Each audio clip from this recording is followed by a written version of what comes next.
Daktari Gabone Okay. Hi, Mr. Frank. QHSC. Hey, meet me, Hey, Mrs. Dr. Bihuniak. Harriet, how are you? I'm good. Meet Mrs. Bihuniak. That's another volunteer who's going to Tanzania. Hello, how are you? Oh, Chris is trying to connect you guys because both of you are going to Tanzania. So, yay. Oh, okay. Hello, good Yes. morning. Good morning, how are you? I'm good. How are you? I'm fine, hanging in there. Are you excited for the big trip? Yes. It's wonderful. Hi, Mr. Lamek. Hi, how are you? I'm good. How are you? We can't see you though. Not good. Christine, if you remember last time when we went to Safari, Mr. Lamek is the one who helped us to get the Ngorongoro and Utangi's tickets and accommodation and all the stuff. Yeah. Oh, okay. Yes. Right. That safari was wonderful. Oh, I it was know. so great. We had too much fun, and he's doing it Oh. again. Not that to Christine. outdone himself, but he's doing it again. Okay. So he has so much excitement for us to do. So I can't wait. I cannot wait. Me neither. I'm very excited. Christine also was among of the member last time. Yeah, she was there. Kristen was one among the other 5 when we came in 2019. Yes. Oh, Yes. nice, Right. nice to meet you. Thank you. You also. I have a big picture of the safari on the wall in here. I know. I saw Oh, that. It is beautiful. I saw that. It is beautiful. Yeah. Oh, right. Yeah, those 2 pictures. And then I have the photograph of the giraffe at the watering hole. Yes. Okay. Yeah, the one the giraffe was putting his legs like that and then put. It was so cute. Yeah, it was so cute. Yeah. That was great. That was just something is definitely once in a lifetime. Maybe Yeah, no, more. definitely. Yeah. Okay. You can see it on the movies, but it's different if it's like right there in front of you. Yeah. Right, right. Yeah. So that's good. Hi, Miss Annie. Oh, I'm Hello, how are you? I'm good. How are you? I'm doing all right. Yay. Okay, so people join. We give it a few more minutes. Hi, Dr. Lillian. Hi, How are you? I'm good. How are you? I'm good. I'm muting myself because I have my little guys here who, if I leave myself on, will be chiming in. Well, we welcome even the young QHSC members. That's okay. All right. He can tell us what he wants us to know. Yeah. So Christine and Mr. Siakabe, Dr. Lilian Msamichaka was supposed to come with us 2019 for the medical trip. And then there were so many things going on at that time, so she was not able to. And then this year also, she was planning to go too, but then of course work and all this pandemic, so she couldn't. But we're gonna hold her for the next one, right, Dr. But she's gonna help us teach virtually pediatric. So she's a pediatrician, yeah. Yeah. yes, that's a good thing about all the Zoom stuff this year is that it's made it so possible to take it everywhere. Yes. So I mean, especially like with the pandemic and people can't travel either for work related or family issues. So at least, but we can still communicate right now. We're meeting Lamek, who is in Tanzania right now. So that's exciting. Otherwise, we wouldn't be able to even talk to him. So Yeah. so this virtual, does help. Yes. There's one thing that's one good thing that has come out of the pandemic is it's made us all adaptable, and the virtual stuff has definitely helped. Yes, it does. It made us more creative because remember, sometimes we did not know we could do these things outside. Hi, Miss Valentine. Hi, Miss Catherine. Good morning. Good morning, everyone. Good Good morning. morning. Good morning. Good morning. That is so nice. So everybody who is going on the trip, it's already ready on the meeting. Yay. Oh, Yes, so That's that's good. good. Yeah, we are not going, yeah, 2 more minutes and I know there are a couple of people who I know for sure they're coming. And then other people is just the regular members who we invited. So we can just give them the rundown, but needs to know what is going on. So that is even better. So quickly, I'm just gonna give you opportunity you guys to just say hi, and then later on there's more time to introduce yourself and give us more information. But so we have Miss Christine Behuniak, and then we have Lamek from Tanzania, who is doing all the safaris. Oops, sorry, I forgot to admit somebody. Who is doing the organization for the safaris. So he's the same person who did the arrangement last time in 2019, and we went to Ngorongoro and Tarangire National Parks, and we had so much fun. So since we like it so much, we decided to get him back again this year. So he can help us with the safari for this exciting group. Hi, Michelle. So we have Miss Valentine's with Catherine. So those are other two volunteers who are joining us to this medical mission for 2021. We have Miss Yakabe there, who is going to be also joining, and he's going to be our personal photographers and catching all the moments for the QHSC, and also he's going to help with teaching from the school, the children. So Miss Christine, you have some help there, other than when he's taking pictures of all the children with you. Excellent. Good. There's a lot of children. Yes, 1,600 to be exact.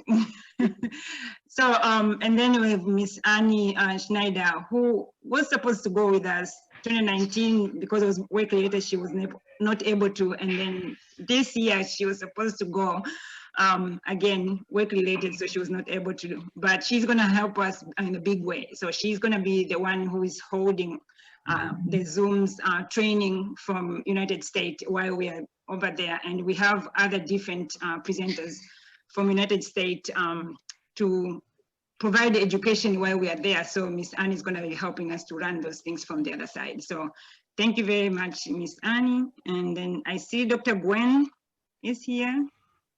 And then Miss Nari, Missy Nari, she's one of our nurse practitioners. We're trying to recruit her to come with us also to Tanzania, hopefully next trip. And then we have Dr. Lilian Msambichaka for she's a pediatrician. She's going to do some pediatric training while we are there. And I have everything in the schedule, then we're going to go through and see who is doing what. I have Mr. Lucas. Yay, that's another volunteer from Tanzania who is going to join the team with the volunteering. So he's going to have also a few minutes to speak, and then 2 more volunteers when they come in, I will introduce as they come in. So guys, welcome to the first QHSC team meeting, and members and friends. So it's a very young organization, but we are so excited. People are so excited to join us, and we're happy that you guys are able to come in and participate.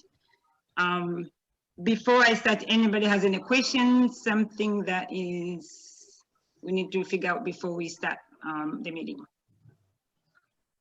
No? I don't think so. Okay, so I do have a little PowerPoint just to give you a background, probably 5-8 minutes to give you the background of what exactly it is. So, because I'm expecting you guys to be my firm advocate of QHSC. So if you know where we came from, then you'll be able to tell people where we are going. At least we'll be on the same page, especially people who are going with us for the trip, and then people who are going to the teach. Is QHSC. So QHSC is Quality Healthcare Solution and Consulting. So our goal is always empowering nurses and medical staff to ensure patient safety and community safety. So all this geared to the education and training of the community, because yes, if the healthcare workers know what they're doing, then they're going to educate the patient, and the patient is going to go home to be able to do well about their health practices. So why did how did we do why did we start with this organization? So there were so many things. Let me see if I can. Can you guys still see that? Yes. Yeah. Yes. Sorry, it was just distracting me too many slides.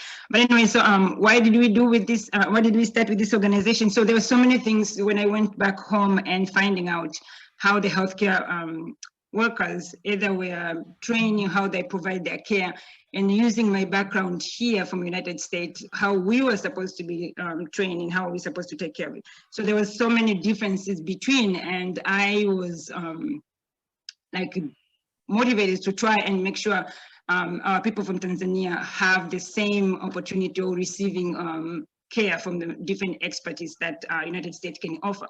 And we try to get people from all over the countries to try and help with those people with being experts. But anyway, so the reason that I started talking to my family member, came back here and started talking to my friends, anywhere people can listen.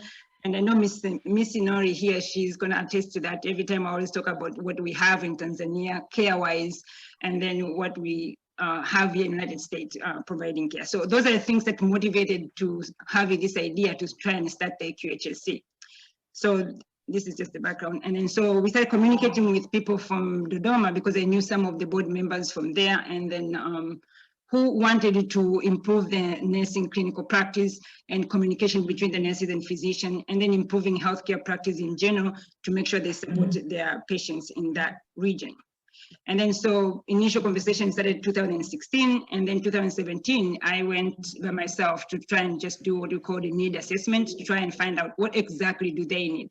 Because looking from outside, I don't want to tell them, okay, this is what the healthcare of Tanzania needs, because I have to live there with them to be able to understand. So doing the need assessment provided an opportunity, and we had some information from there. We did a little survey we collected, and Miss Annie Schneider, thank you for helping that time to try and designing the study. So we used that information to plan for the second medical mission, which was 2018. So what I learned from 2017, I went and tried to teach at that time. So something like neonatal resuscitation, they didn't have that program there. So I was able to teach that. Same thing like having the, having just basic nursing clinical practice for them to know what exactly they need to do as a nurse. And then how to communicate with physician, how to prepare information. And I mean, here in the United States, we call it SBA, to be able to report the information about the patient and get the appropriate orders from the physician, and then go and provide the care for your patient. How does a nurse can be proactive or advocating for patients? So those are things that we were able to, I was able to do like 2018. And then I knew at the end of that trip that there's no way one person can do this. There is no way. So when I came back, start talking to family members, friends, and anybody who can listen to try and talk about my ideas, what I have, and people who may be willing to come and help me to go and do that. So we were able to do that. 2019, we formed the 5 group of people.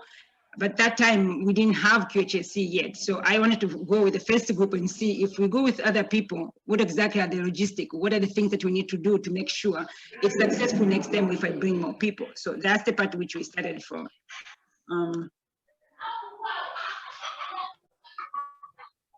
So when we went 2018, also I went to the nursing school, which was in Iringa, and talking to the nurses and try to see what they're taught in the class. Are they going to be ready to come and provide the care after they graduate? So those are things from nursing need assessment. We find out that the nurses in Tanzania are taught in from different regions, and they have different level of competence, in a sense that a nurse who graduates from one school to the next might not have the same practical experiences compared to another school, depends on the region or resources. So I knew from the school part, that's going to be one of the areas for QHSC to try and provide and bring nurses who are critical thinkers, think ahead and try to provide the care. So that was one area we did. And then so during that the third medical mission, we tried to plan ahead. What exactly do we need to do as the group? What are the needs? Okay, so we did have those 5 people. Next to me, the second person from the left is Dr. Anna Marie Cadet from New York.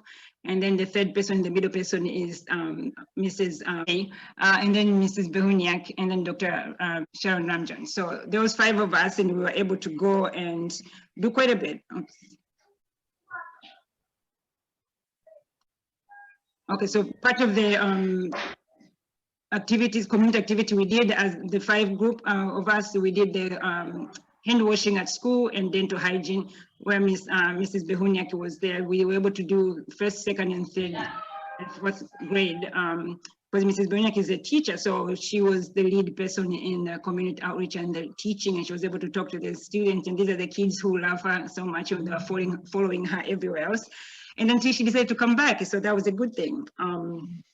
Another thing that we did in the hospital, so Dr. Anna Marie, Dr. Sharon Ramjon, and myself, we were teaching CPR and neonatal resuscitation.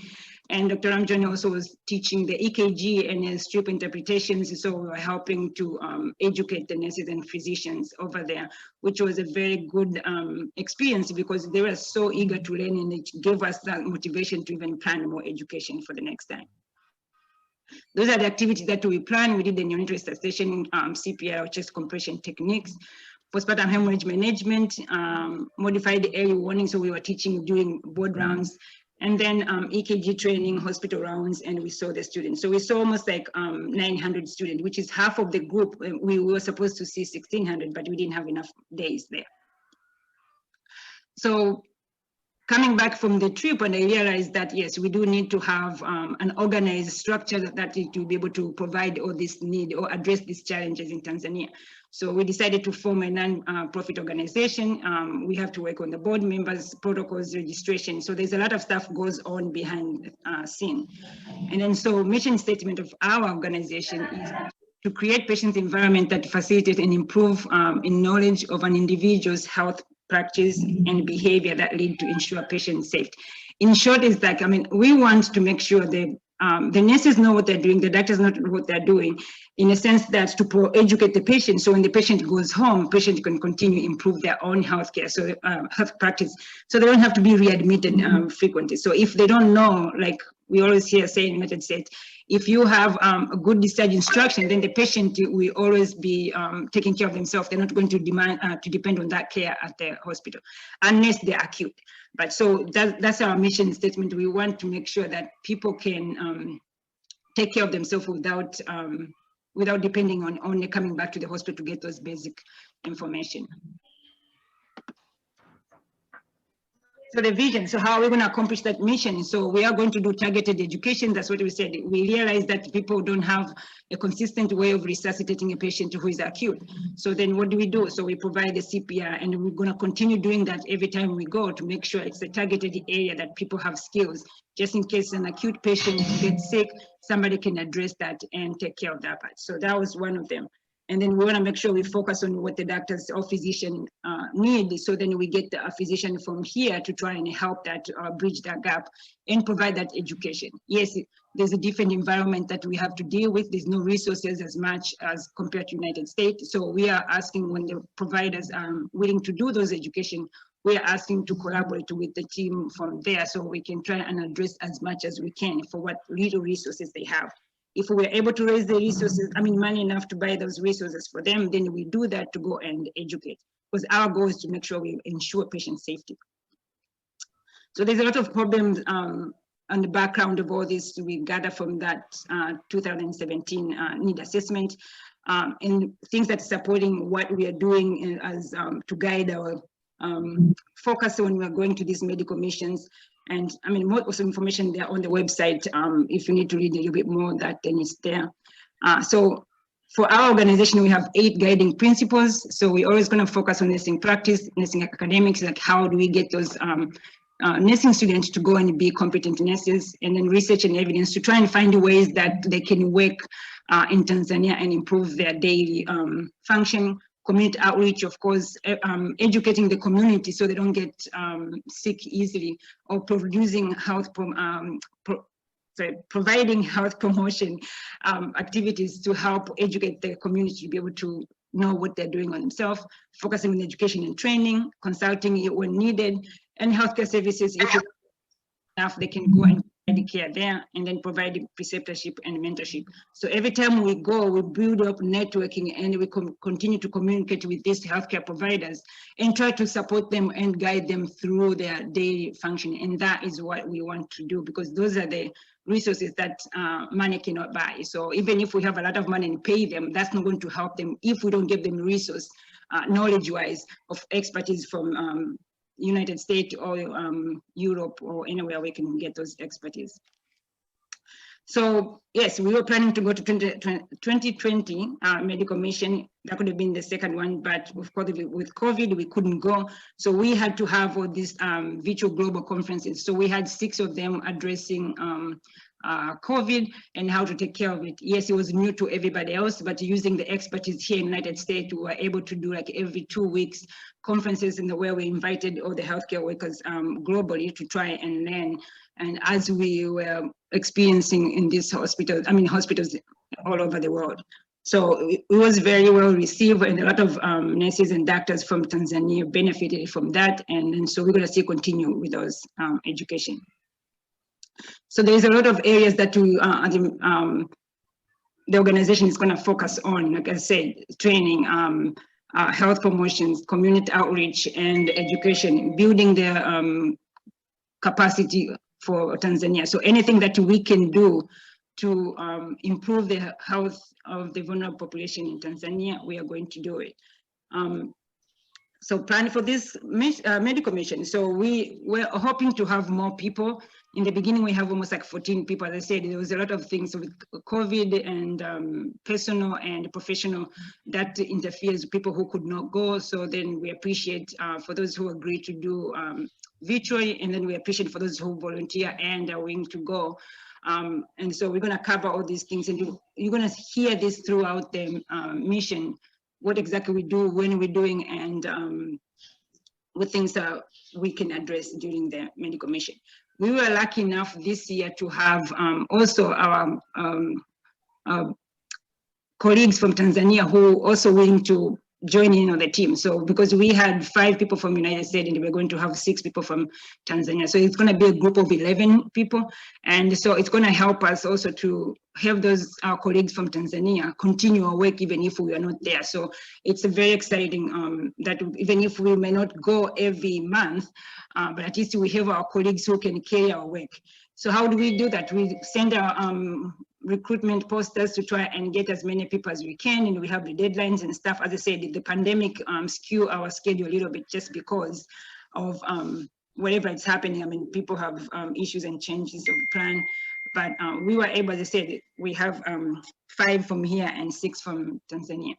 We do have our contact information. You can get them from the website, or you can get them from here. It's just where we try to inform the public of our QHSC organization and how people can reach us and provide suggestions and stuff, or how they can donate and support our medical mission. So all this information also is on the website. Okay, so towards the end of my spiels, we did work a lot with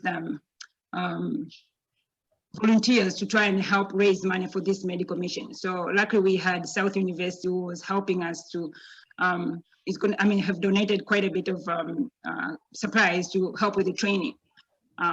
So we can go and teach your healthcare workers. So we thank them for that. And then we have support from Costco wholesale supermarket from North Carolina.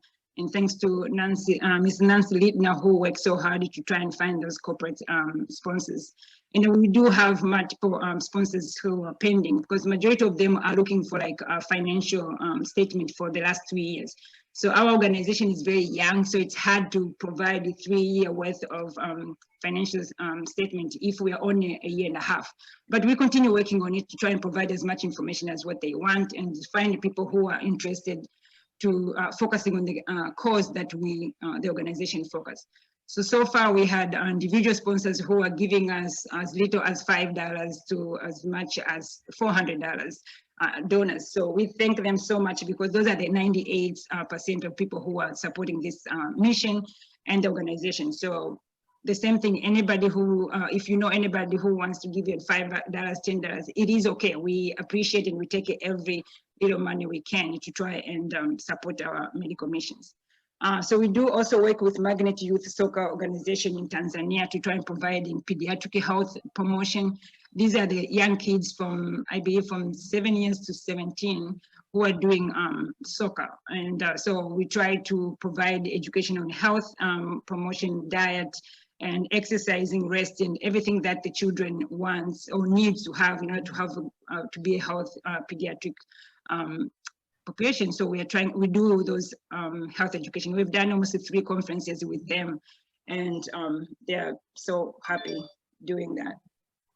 And we do have potential collaborations we're still working on. And as I said, we have Mr. Lamek here with us today, one of African Bureau Safaris and Tours. He has helped us before plan our safari last time, 2019, and also he's helping us plan safari after the medical mission to try and just show the volunteer what Tanzania is and what we can learn and how we can immerse in the culture of Tanzania. So we thank him for his opportunity and time provided for us so we can do a lot of stuff. So I want to take this opportunity to introduce the virtual experts who are going to present during the mission. Dr. Gwen Randall, she's the CRNA, and she's going to focus on anything anesthesia. Dr. Ian Msambichaka, she's a pediatrician. She's going to be able to provide some lessons with physician and nurses in Tanzania. Ms. Nancy Littner, she's a diabetic counselor who do the education and work with Mr. Katunzi, who is also diabetic counselor in Tanzania, from Tanzania. Ms. Emily Rosenberg, she's a nurse practitioner who she's going to provide some neonatal care training for the nurses and doctors in Tanzania. We're figuring out the day and time. So we are welcoming any other expert that is willing to do those training, and we can learn to try and provide those education from Tanzania. So these are the people who are going to Tanzania doing the medical mission. So they said the G11, so there's 5 from US and 6 from Tanzania. So I'm gonna let them introduce themselves afterwards. And then so at least we get to know them and say hi to them. Just to give a last minute update, is just like we have all the visa application done and we have tickets confirmed. So we are ready to go, just waiting for the dates. And we continue working as hard as we can to make sure we are able to accomplish and meet our goals for what we were planning to do for this trip. So I thank everybody who has been providing their time and energy to make all this successful. So we are so happy and excited. And I am gonna try and let people start introducing themselves. Before I do that, anybody has any question I can answer? What I know I went a little bit faster because I was, usually most people want to hear from actual people who went to the trip. So anybody has any question before I let the volunteers speak and experts speak? No? Okay. So last time we went at 2019, we went with Mrs. Behuniak, and as I said, she's a teacher. So I'm gonna give her an opportunity to just give her a little synapse, like for what she experienced then, and then what is she hoping to experience now. And then I'm gonna go through the people who are going with us now. And then I'm gonna let the people who are going to teach just fill in and say what they want to see during the training. Okay, Mrs. Behuniak, please. Oh, you're muted.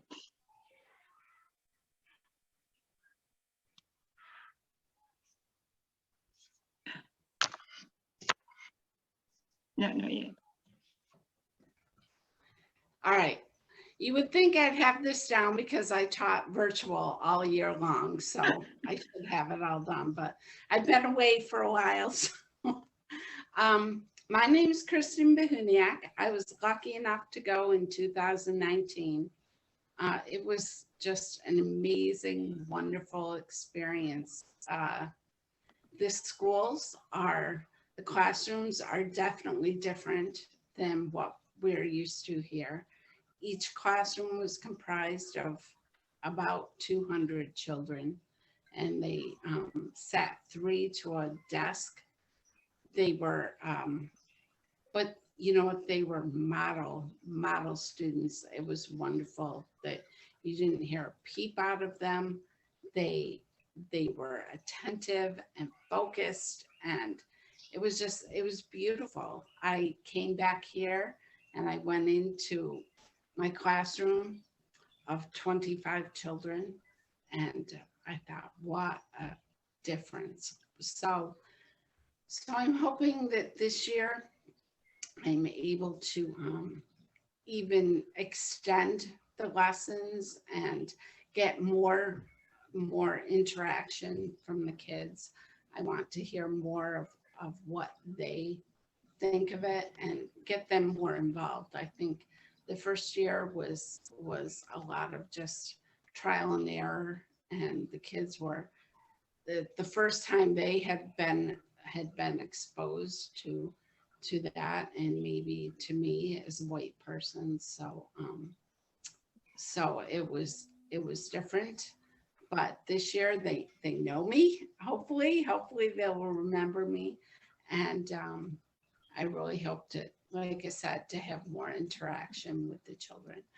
Other than the school, I was able to experience things at the hospital and to see Dr. Gaboni interacting and teaching. I was able to listen to the morning teaching, and I was able to go in and see one of the surgeries. It was an amazing experience. I learned some African or some Swahili. I'm sorry. See, I African when I got there, and that's totally the wrong thing. I learned some of the Swahili language. So that was wonderful. The people were giving and thankful and joyful. It was a joyful experience. It was wonderful, and I can't wait to repeat it. I guess I've talked long enough. So No, no, that's plenty. Can you just give them a little bit idea of a typical 2 hours that you were in the class with the kids? What are the things that when you were teaching, what did you observe on the kids, other than their behavior? They're well-mannered kids. They listen and they follow it. So anything that when you're teaching, you caught it when you're right there in the rooms? Well, we taught the basic hygiene. We taught hand washing and brushing their teeth. And I would like to see some response this year. I'd like to see what they remember, what they understand. For some kids, I'm sure it was maybe the first time brushing their teeth, or the way Americans do it, I guess. So I would like to see how that translated and what they got from that. We had them, we passed out 3x5 cards and pencils and had them draw what they learned. But I would like to have them maybe repeat in Swahili and repeat what they got from it, because I found that is the best way of teaching, is getting feedback from the kids. So I've been thinking how I'm going to translate this lesson to 200 plus children, and get as much feedback as I can from that many kids in a 2-hour span. So yes, last time it was 2 hours each day because we were there only 2 days. But this time you are going to be there for 4 days and you're going to have way more hours. And we have our colleague from Tanzania, which will be paired with you. So you have more resource, at least in teacher side. So then we can cover at least more kids because we only saw like 900 and there's 1,600 kids. We need to try and reach at least every single one of them and try to educate. And as I said, asking them for feedback. So at least we know that they're getting something from us other than just being cheering us and welcoming us for all those beautiful songs. And they're trying to impress Mrs. Beroniak by singing in English. So it was very cute. So we appreciate your time and devotion for helping these children learn from you and everybody who was there. So thank you. You're going to get more time with them. And just one more thing. Yes. I was, like I said, I wanted to see the kids, what they understood or remembered from last time.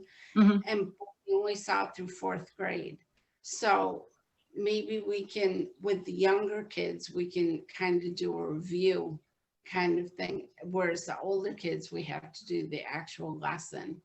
Yes. And I know those classrooms are smaller, so that might be easier to do the lesson and get the feedback. Yes. Whereas with younger kids, doing more review and more feedback might help them remember or recall what we did the first time. Yes. So their lessons would be different than the older kids' lessons. Yes, I agree. And so as I said, thank God we have our colleagues from Tanzania also to help us to have a bigger manpower to be able to answer those, to have more relationship with the students, like a close by, so to hang out with them, even if it's a small group or even if it's like 200 kids, if we break them around and to have more volunteers, then that's going to help for them to retain and provide those return demonstration that you are requesting. But again, thank you again for going the first time and then going back now, and we hope to continue going back every year. Yes, thank you very much. Okay, so I'm going to invite Miss, who was next to my screen here? Miss Valentine's. Good morning. Good morning. Good evening. Yes. So my name is Valentine. I am a nursing student at South University. Let me just say that, like, I grew up always basically doing small acts of service for people. And it's just something that's wired in me. And in my teens, like when I was probably like 15 years old, I started thinking about like joining a mission trip to be able to help other people or whatever. But I was just so blessed and grateful the day that Dr. Ramjan mentioned something about her experience going with Dr. Gabon to Africa. And as soon as she said that, I said, oh man, I need to get with her. I need to find out. Like, I thought it was Dr. Ramjan's organization. I said, I don't care. I just know, I just want to be part of this. And then she told me that I would have to reach out to Dr. Gabon. Sorry. So anyway, here I am now, and I'm so excited. And this mission trip is basically something that I feel like is going to benefit me a whole lot because, one, it seems like it's focusing more with pediatric and babies, and that's just the area of nursing that I want to get into. So I'm excited with what lies ahead. And I'm also just so grateful that I can be a part of this at its early stage, you know, so that I can grow with you guys. And that's it. Thank you very much, Ms. Valentine. Yes, I do appreciate and I welcome your passion about taking care of the kids, pediatric population. And I do love the energy you have for providing care for those vulnerable population. We do need those passionate people who wants to go and do it. Because most of the time, this volunteer, it's not like a money-making process. No, it's just giving your heart to other people who are less fortunate than you, regardless if you can afford or not, but you just do find means to be able to provide that services to somebody else other than yourself. So I do appreciate you coming in and joining in the group, and I cannot wait. And I'm so happy that you are able to join us. Okay, so another person, another volunteer from US, Miss Catherine.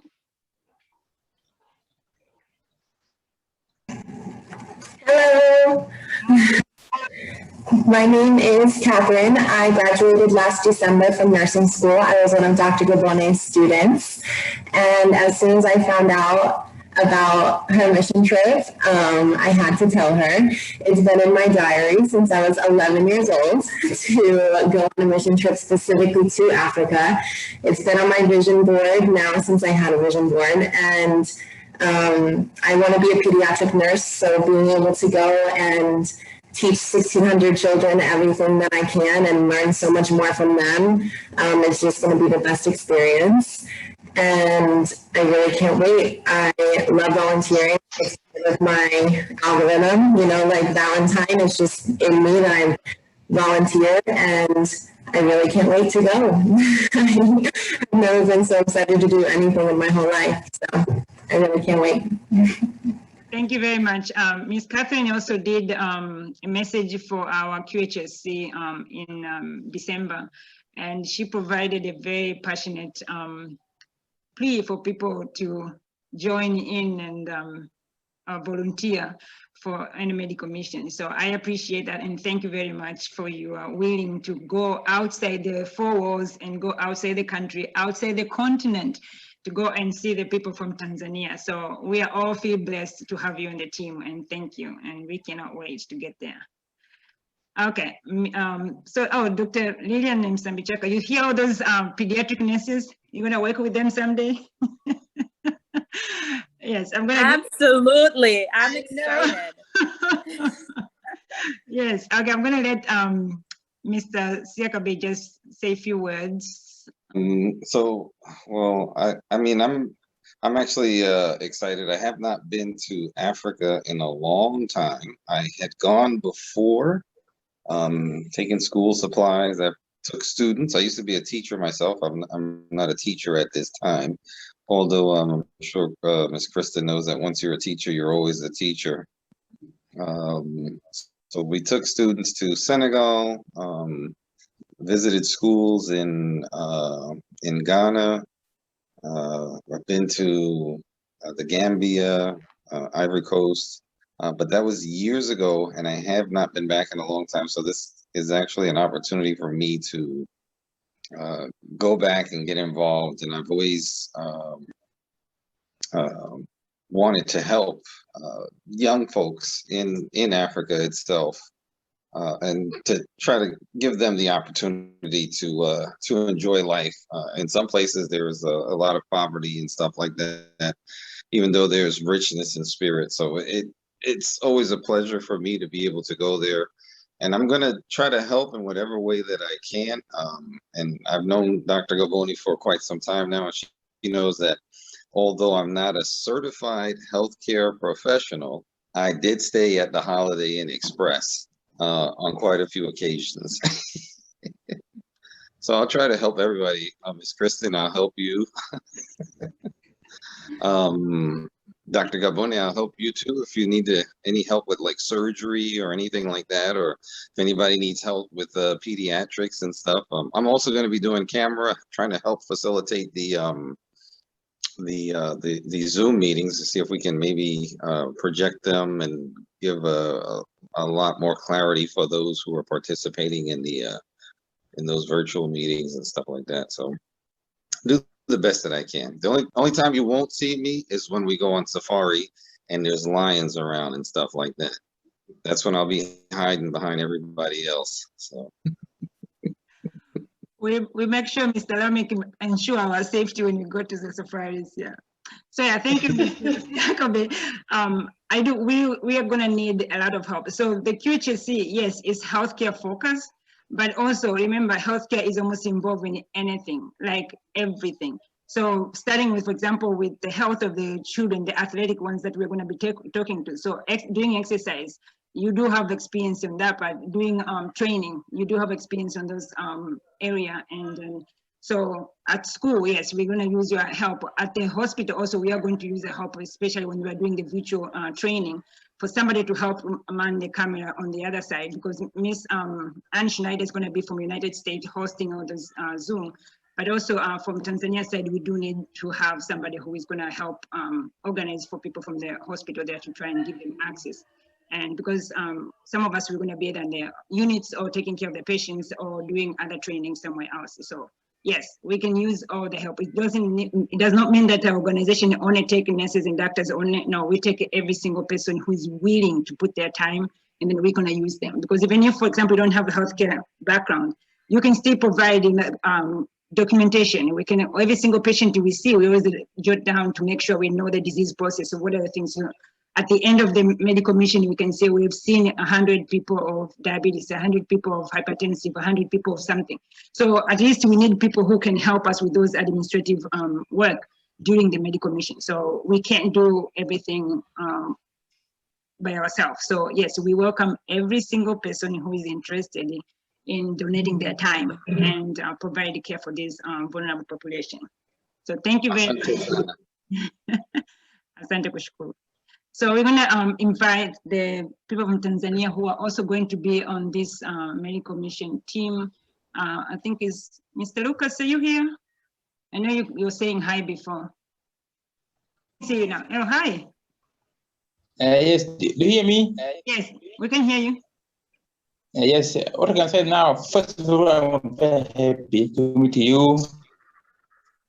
And as a necessary, I would like to do things in people who live with the heart diseases and the diseases, because I've seen people in the hospital a problem unknown of heart disease and kidney disease, including diabetes, hepatitis, and type 1 and type 2. So like you can do screening on in a lot of tests and diabetes, including heart diseases. Otherwise, I welcome you in Tanzania. Oh, thank you very much. I know the audio was a little bit muffled, but yeah, you said you're interested in the area of the heart disease, diabetes. Yes, we do have for the diabetes, we have Miss Nancy Littner.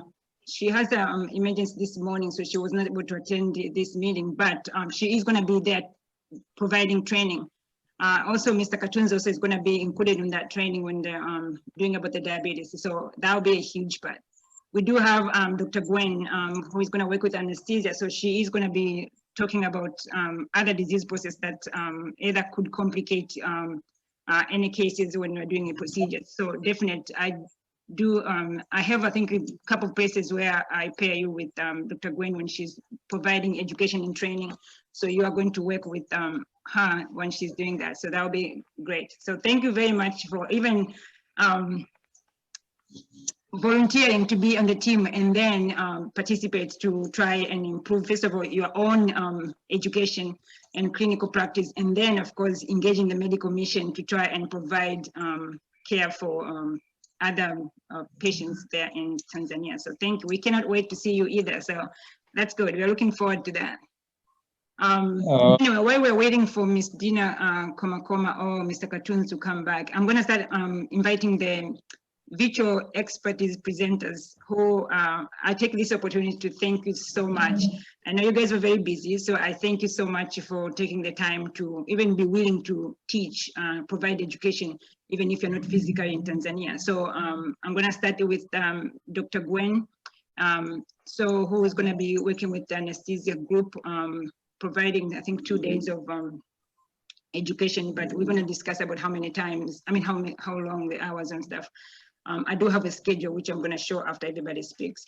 So Dr. Gwen, if you have anything to say, just give us a little background of yourself and things that you are hoping to do during this training when the medical mission is going on in Tanzania. Okay. Hi, I'm Dr. Gwen Randall. I am a certified registered nurse anesthetist, and I've been in practice for 25 years. And I am an associate professor and also co-chair of the anesthesia department at Union University in Jackson, Tennessee. I have been to Africa many times. I actually started the graduate program in anesthesia in Ethiopia at Addis Ababa University in Ethiopia. I've traveled around a lot, done a lot of missions in Africa. And so Africa is really in my DNA and also my passion. And so what, as you all know who have been there, the care that is provided, they do the best that they can with what they have, but they're so eager to learn and so eager to want to make things better for their country that when you have people who go and are offering their services and offering alternatives and trying to increase how they do and sort of make it evidence-based as far as much as it can be for them, it really is a blessing. It's quite rewarding. And it also helps the country overall because you take those skills you have, whatever skills that you have, and you're willing to share. And basically you just make it better for everybody. So what I'm hoping is I'm planning to work with some of my students here as my students prepare to go to the operating room, and some of the skills that I'm teaching my students here to possibly do videos and also share that with the student or, with the staff there in Tanzania in terms of how do you pre-op a patient? What kinds of things do you need to know? What happens intraoperatively? What are those kind of things you need to know? And what do you do with the patient post-operatively? One thing I found with going to Africa is that when a patient comes off the operating room table, the individual goes to an area, which is not even a PACU area, is there, as long as they can open their eyes and breathe, then those individuals are wrapped in a blanket and given to their families. And so we were able in Addis Ababa to develop a PACU area for them to assess the patients, make sure the patients are okay prior to giving them to their families. Their families have no idea how to take care of these patients, but yet, they bring food because a lot of times they come from the countryside. So they'll bring food and you'll just have like these big picnics in the room, not realizing that, no, you're not really supposed to eat right away, right? So, and just those kind of things, then I'm hoping to, even if we can just get a PACU, to understand like the importance of assessing a patient and not just giving the patient back to their families without any kind of care. So those are kinds of things that I'm hoping to do and incorporate my students here in that process so that they can actually see the process rather than me actually physically talking about it. So those are my goals. Thank you very much, Dr. Gwen. That is so much needed, especially at the DCMC, any other hospitals in Tanzania. Because being there, and I'm not sure if Christine remember, when that surgery you went to and the patient finished surgery and then wait a little bit and then they send the patient to the room. So very quickly.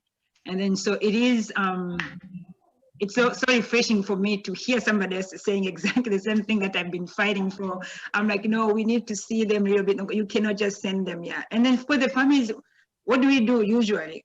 Culturally, like if somebody's sick, what do you need to do? Bring them food. Oh yeah. No, you can't feed a post-op right now.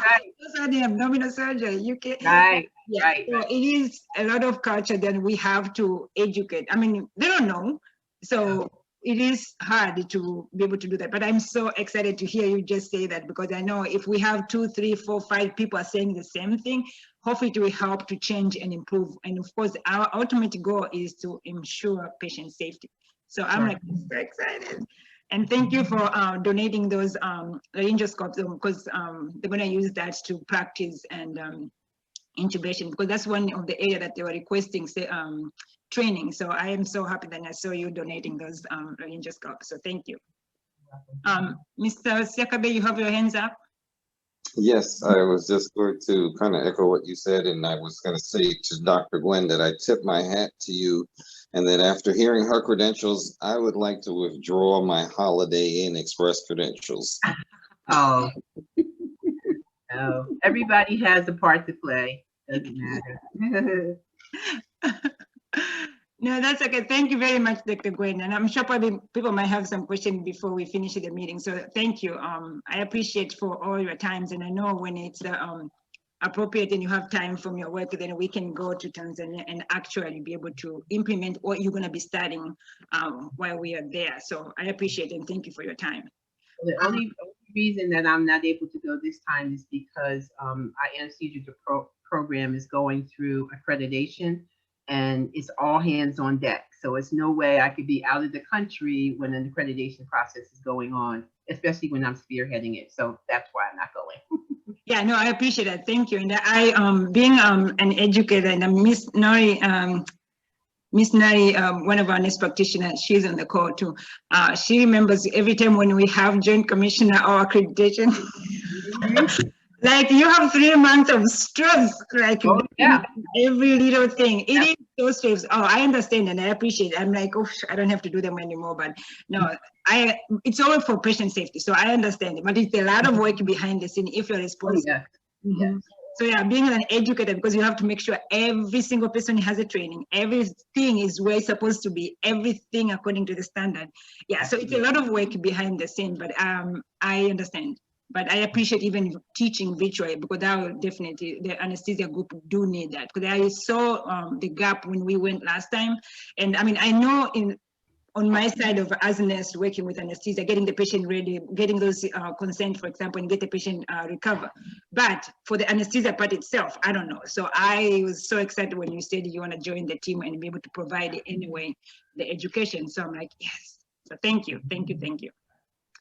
I'm going to invite Dr. Lilian Msambichaka, the pediatrician, please. Hello. There's a little say hi. So my name is Lilian Msambichaka, and I'm trained in both internal medicine and pediatrics. I'm dual board certified.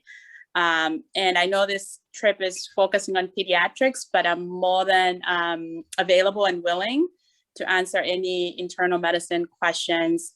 I focus on hospital medicine. So I split my time 50-50. I see both pediatric patients from 0 to 21 and adult patients from 21 until whatever age, 100, if you're still 100 years old, mostly in the hospital. I'm very excited to be a part of this team. And yes, please hold my feet to the fire because I have to be there physically. Meant to go in 2019, but then this one here popped up. So I was pregnant during that time. So I couldn't travel. And then 2020, obviously the pandemic.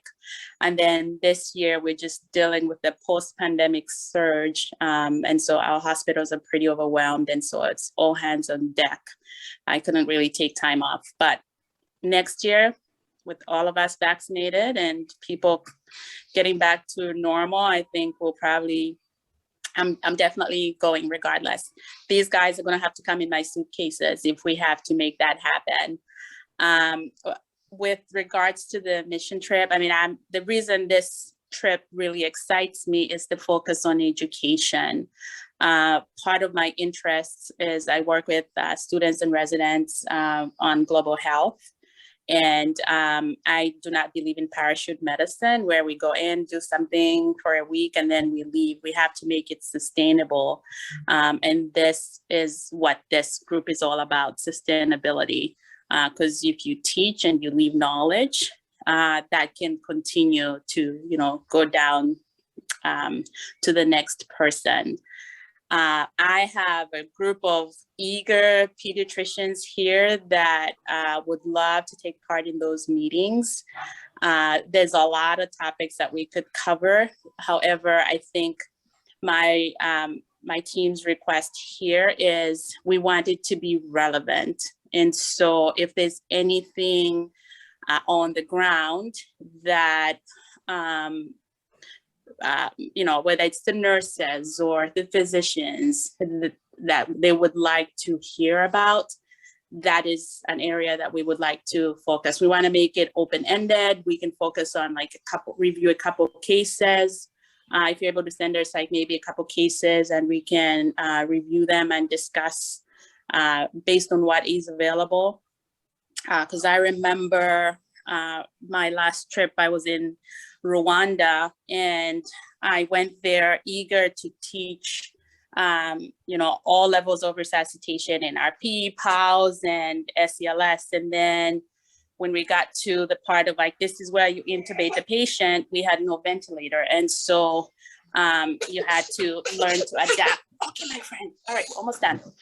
We had to learn to adapt. So I want to make it relevant to the resources that are available on the ground and to the type of disease processes they're seeing. But, you know, if we can create a WhatsApp group on Consult the Doctor on this, that would be lovely. We'd be more than happy to do that. So thank you for all of you that are going to be boots on the ground. Just know that there's a lot of love going with you. And I can't wait to hear all about, you know, what happens on the ground. I am so excited beyond. So you touched on 3 things that I was hoping that you're going to say. So one of them is, yes, we are focusing on the education because, as I said, we can go and provide care and then turn around and leave. The next morning, it's going to go back the way it used to be. So that is not helping anybody. Yes, it's going to make us feel good for that second, but the next minute or the next day, it's not doing anything else. So we do want to go and work with people. And that's why I said this is an opportunity for us to have our colleagues from Tanzania joining us. So if we are there, we are working together with us. So that we see what we do, we see what they do for the patients, and then we learn together. They see also who is teaching, and then they can continue doing those education and training for others, even if we are not there. So that's what we want. And then when we are coming back here, we can collaborate. And thank you, Dr. Msambichaka, for saying that, yes, creating that group to have that network ongoing and asking questions, that is a hallmark, because the more we network with them, the more we build their resources intellectually wise. That will help them to continue and sustain whatever we are trying to teach them right now. Because as I said, it will be a make feel good trip. Say, okay, let's go and do the assessment the whole week, and then after that, our hands are off and we're gone. It's not helping them. So having people stay there, continue learning whatever from us, and then continue providing care for our patients there helps in building that knowledge, yes. So I appreciate that part. And then so this trip, not necessarily that is focusing on pediatric, but yes, we're fortunate that people who love pediatric are connected and volunteering to go to, and that's why you see most of the area that is a pediatric. But we do have issues with internal medicine, yes, diabetes. They're gonna, Miss Nancy Littner is gonna also focus on the diabetes in general and the gestational diabetes also. So she's doing part of the education on that. And then so definitely I'll be happy, and I'll talk to you probably after the meeting. I'll be happy to add a couple of probably group session with other physicians, because I don't want them to feel left out. When we are there and we're doing meetings with the nurses, with the doctors from different areas, except the internal medicine. So I'll be so happy to organize, even if you have like just a Zoom session, we said, with other of your colleagues here and other colleagues from Tanzania. I know Dr. Kabibi is excited to meet you virtually. So that will help definitely to build that network. And then so they can have a resource place that if they have any issues, yes. Using the scenarios or case study to do those discussions, that would be so helpful, because that can show how finding this, the patient who is sick, and then break it down how we actually take care of this patient. And if you are using this method of treatment, then if they don't have it, what equivalent can be? That is going to still be a discussion, because that's how they will learn. Okay, if we don't have this because you guys are using in America, then we can use this part in Tanzania. So that's the part which we want them to know. And I know we've been talking with Dr. Gwen about anesthesia medication that they're using. Some of them she's familiar with, and they are not using that. So is that part that she can find ways to educate them for what they have and what could be better, so maybe that we can try and advise or consult with the directors there to try and get them the medication appropriate for what they're doing. So that's the main goal for this part, is just to make sure we share our knowledge and see if it's going to be applicable to that area, and make sure they have resources to respond to that training that we're doing. Because I agree with you, we can't just go and teach them and then using this fancy mannequin, and then after they train, I mean the mission, we leave with the mannequin, and then they are left with no resources. So how are they going to train, for example, for the chest compression, if we're going with a fancy one and teach them, and then after the end of it, we leave with it? So that is not going to, it doesn't match that resources. So yes, we have to try and do things that we can train them, and then make sure they have that resource to continue using that equipment or resource to take care of that patient. So matching of that knowledge is the most important part. And that's why we are focusing on most of the education for this medical mission. So thank you Can I very much. just say one more thing? Yes, go ahead. Kwa ndugu zangu wa Tanzania, habari zenu na asanteni sana kwa kutupokea, hata kama wengine hatutakuja virtually, lakini tunashukuru kwa huduma mnayotoa kwa ndugu zetu na marafiki na jamaa. Kwa hiyo tutawasiliana. Asanteni. Oh, thank you very much. Ndio, ndio. Thank you very much, Dr. Msambichaka. Nurse practitioner. Oh, so sorry. I was actually making a smoothie, but I was listening. Are you going to say for everybody, or is just yours? No, I should actually share with the whole group. I'm sorry. Okay, so Miss Nari is our nurse practitioner from Cincinnati Medical Center. I'm going to let her give a little bio on her side, but I just want to give a little background with her. I've worked with her for almost 10 years in Ohio, and she was the nurse practitioner for neonatal resuscitation and neonatal care. Everything baby, like neonates, is her on the codes and stuff. So I know I'm still recruiting her to try and get her to come with me to Tanzania, because I said, yes, you have all this fancy stuff of doing neonatal resuscitation. I want to take you to go and do no resources and still teach the nursing. Yeah, yes. I'm working. Go ahead. So yeah, you know, there's lots of things I think that we can share with our friends in Tanzania.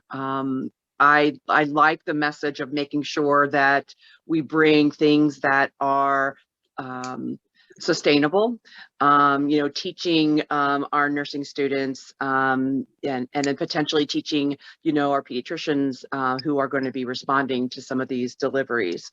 We also, Harriet and I also did Helping Babies Breathe program. So some of that I really like because it has equipment that is very simple yet elegant that we can actually use in these settings, and just kind of bringing things that we know that is easy to understand. Talking about just the physiology of what happens to a baby after their birth is really important, and talking about the things that are going to help to continue to sustain life. So there's a lot of things I think that we can do kind of on the ground in getting these babies into that first few moments of life, and then perhaps even looking at some things that could be sustainable then thereafter. Yeah, thank you very much, Miss. With that, help baby to breathe. Yes, so we did specific training, and it does work because that's almost geared to the people who are less resources and still help the baby. So that's one of also our training, which I did in 2017 when we did the need assessment, and realizing that when the baby is less than 37 weeks, which Mrs. probably is going to have a heart attack, less than 37 weeks, when they're born, they just hand them the baby to mom. Oh, yeah. They cannot scream at that time. So why here in Cincinnati, the baby is like 23 and 3 days, we save and resuscitate and intubate and do whatever we can to keep that baby alive. So hearing that gap from 23 to 37, I'm like, so we have a long way to do, but I appreciate all the experts who are really, really willing to help and go and provide those care that otherwise they would never see that level of expertise in those vulnerable areas. So I appreciate and thank you for your times to volunteer. Dr. Avis Brown, you're not going physically, but thank you for your time to even want to volunteer to this medical mission. Mr. Gilbert, yes, go ahead. Okay, thank you, Dr. Harriet, for setting this, and thank you for everybody to be in this meeting. Myself, I would say, like, I always, you know, keep in touch with all the development, all those who always do, like, donated their time or donating their resources or willing to go and said all the preparation about that. I would say today, thank you for your time. Thank you for your donation. Thank you for your expertise. Thank you for willing to be in the group too, to help this mission to be successful. I appreciate for that. And myself, I would say for this coming trip, I might not be going, but I'll be in touch to see whatever can happen, I can help in the field of healthcare, how to communicate, how to do some all logistics in, helping people there, and even on other resources like how to coordinate the resource from here, like how to link with one network to the other. I'll be there to help, So whenever you want me to put something, I'll be there. I'll try. But I wish you all the best for those who are going. Set their preparation. Keep in touch with Dr. H and the other, agencies, and then make sure that you don't forget the Barakoa, all the time when you're there, even here, because I would say for here, most of the people are vaccinated, but over there, I'm still it's still on a premature way of, doing, but the mask should be worn all the time, So I wish you all the best, everybody. Okay, thank you. Bye. No, thank you very much, Mr. Gilbert. Yeah, and I know you have you are going to help with Miss Annie on the United side when we're doing those virtual to help us with exactly with the logistic and stuff. So thank you very much, and also thank you for all the donations to support the mission. And those are usually cover those costs to buying the supplies for specific training, or paying for the shipment for all those extra bags that we're going to have. And I'm not sure, I'll have a little video for a minute and a half I'm going to share to see how many things that have been donated already. And we're still finishing up to try and pack stuff to make sure we are ready to go for the medical mission. So thank you for your time. And as always, be there to help us with all these logistical things. Yeah, you're welcome. Who else I see? Miss Viola, you wanna say hi? It's so unfair for you to give me this opportunity after a long time. But again, thank you so much for such wonderful work that you all do. I've been one of those chicken that has not been able to make it this year and put in as much effort as I wish to. But I wish you all the best, in your trip, and looking forward to learning those new experiences and, experiences and work that they do so that we can move forward, the next upcoming years. Hopefully next year I should be able to join you. No, thank you very much. So first of all, Ms. Viola, you have done so much. When we were hosting last year, when I was telling you that 2020, we had the pandemic and we couldn't go to the medical mission, and we ended up hosting 6 global conferences. Ms. Viola, I was in there and helping hosting and helping getting the presenters for different topics, and because there's no way I can do by myself. There's no way we can only do just with the board members, but she was actively a member to support that training education globally for those who are nurses and doctors who really, really needed the education about the COVID, because it was not there yet on the, for example, in Tanzania, but they were at least, I think, 2 or 3 months behind. Like when it was getting worse here at that time, they were still in the beginning. So it was the best time to give the education then to the nurses and doctors while we are experiencing here. And Ms. Viola was one of the nurses who were helping with hosting those meetings. So thank you very much, and I appreciate your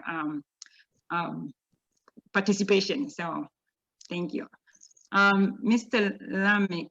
So Mr. Lamek is one of the gentleman who has been helping us with the arrangement for the safari. So I'm just going to give a few minutes for him to give his bio and what he has done for 2019. And you don't have to disclose all the secrets you have for our 2021 surprises. We like surprises.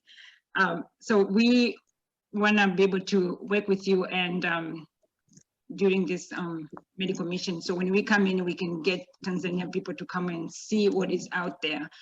Because especially people who are foreigners, they've never been to Tanzania. They have no idea. All they know is whatever they heard, but they've not experienced it. So thank you for giving us those opportunities to be able to finish our work, what brings over there, and then give us just a little taste of Tanzania. So then they can come back like Mrs. Behuniak. So Mr. Lamek, go ahead. Hello, good morning, everybody. This is Lamek. It's good afternoon now. Yeah, that's okay. Okay. This is Lamek from Tanzania. I'm the managing director from African Dayuno Safari. So I'm the one who preparing everything about your safari here in Tanzania, concerning to the vehicle, tickets of the flights. So I just mostly welcome you in Tanzania, and I hope you enjoy.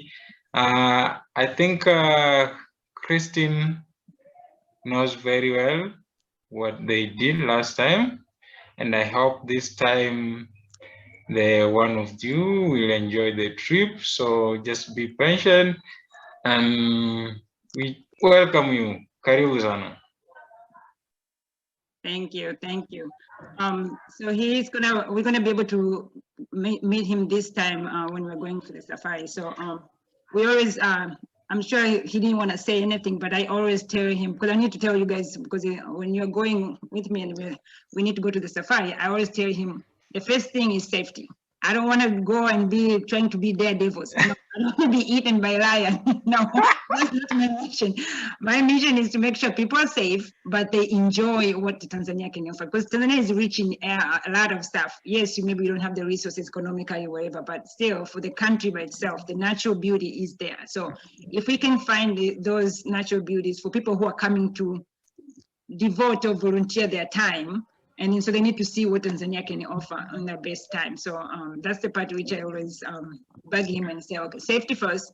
The car has to be secured. If just in case the lion or the elephant, those big cars wants to charge it towards you, we want to make sure it can withstand that. And we don't want anybody to be like going off and drive in the middle of the lions, but so far, I mean, 2019 it was very, very nice. It was safe, and Mrs. Behune can attest to that, and so I can't wait for the next one. I have been on numerous safaris, and they're safe for the most part. You know, yes. And they're just enjoyable. Just long, hot rides. That's it. Bring plenty of water. Yes. Yes, so then because we do go and work, and as I said, people are devoting and give their time and try to provide care for these individuals. So when we have those 2 or 3 days to just have to come and see what Tanzania offer, yes, we want it to be safe, and then yes, we usually provide water during the safari, and as I said, it's secure. And but I always just tease him. That's the only thing I want to make sure, because if I'm taking people over there, I want to make sure I bring them back. So I always like make sure you have this, you have this, you have this, you have this. You have to come this time. We have to eat. We have to sleep. We have. So he's like, okay. So, but yeah, we appreciate your support and helping us to get those tickets and make sure our trips around the country is safer and efficient. So, because we don't have that many days, but we want to make sure people enjoy and come back, and hopefully come back again to Tanzania. So, you're most welcome. Yes, thank you. Okay, so I think Dr. Brown, she's coming back. Yes, she's gonna connect in a few seconds, and then I told her to come back on. Oh, thank you. Why she's connected? Because she looks like it's connected. Miss Annie Schneider, she is the secretary of QHSC, and she has been with me since the beginning. So as I said, 2016, I was working with her at Cincinnati Medical Center. And so we started working as a colleague. I was a head educator, and then she went to be a manager. And then Now she went to better and great things in life. She's a clinical researcher. And so she's been doing quite a bit, but we've been working so hard, and she's passionate and supportive of this organization from the beginning. And so she's going to be also the one of the main people together with Mr. Gilbert to try and help with the logistic from United States side when we're doing all those virtual. So we want to make sure we have support from this side. Yeah, so Miss Annie, you want to say hi and give us a few stories? Hi, everyone. So nice to meet you all and virtually. And I'm so sorry that I can't go on the trip this year, but very excited to support you all from Cincinnati. So if you have any technical difficulties or any issues, please contact me and I can help out in any way that I can. Very much looking forward to seeing this trip as it unfolds and definitely going on future trips. So very nice to meet all of you and thank you so much for all that you do for the organization. Thank you, Ms. Annie. So as I said, Annie, I will give, when we get close to the day, I will give you all the contact information we share through the group to make sure that we stay in touch. And for this group, we're going to do a little bit different from what we did 2019. So this group, when we are teaching, some of the education are going to be streamed live. And so that's why we need 2 people on this side, and the other, Mr. Siakabe, is going to help from Tanzania side to make sure we have connection and ensure that people in Tanzania are getting those education. And those people in Tanzania, not only nurses, even doctors are also going to be there to learn and interact, and like what Dr. Sambichaka just said, discussion, giving them scenarios, because that's what we want. We want to have that collaborative environment to allow them to ask questions so we can learn, because there's nobody who is better than the other. Yes, some of people who are expertise, global expertise, yes, with the knowledge, but it's not going to be beneficial for you to keep that knowledge unless you share it with someone else. I think Dr. Gwen said one time that yes, go and share that knowledge to teach the other people so they can benefit from what you know. And it's always better doing that way. So I see Dr. Brown is back. I'm a board certified nurse practitioner. My specialist is hospitalist, and I met Dr. Gabaron at a Black nurse practitioner luncheon about 2 weeks ago, 2 years ago. And when I heard about Tanzania, I was so excited, and I'm so upset that COVID interrupted my plans last year. And unfortunately, I have some speaking engagements that I can't do it this year, but I am all on board for next year. I'm actually already going to start paying for next year. I'm going to go with my husband. So we're really excited about doing this. Dr. Gabon, thank you for everything that you do for not only a local community, but you're global. your outreach and efforts are global. And I think you are just fantastic and amazing. And I think this is just so awesome. And I cannot wait until next year, 2022. I am all on board. Oh, thank you very much, Dr. Brown. Yes, we are going to put a spot for you and make sure you're coming with us. That's for sure. Unfortunately, my husband said I can't go without him, so I'm going to need 2 spots. Oh, no, we do 2, we need 3. And we put him to work. I mean, like, there's sometimes, no, it's okay, because they can come and help. As I was saying before, I'm like, not only we just need nurses and doctors. No, we need more people, because the nurses and doctors cannot work on silos. They cannot work by Absolutely. themselves. We need other people who will help with the documentation. We need people like who can get the cameras, technology. I mean, support us technology-wise. So we do need any expertise he has. We're going to use it. So okay. We welcome that. Because in fact, if we go with the family, then it even makes sense, because it's going to be more community outreach. Is going to have more people to work on. So I mean, definitely, we welcome you and him definitely with both arms or 3 arms.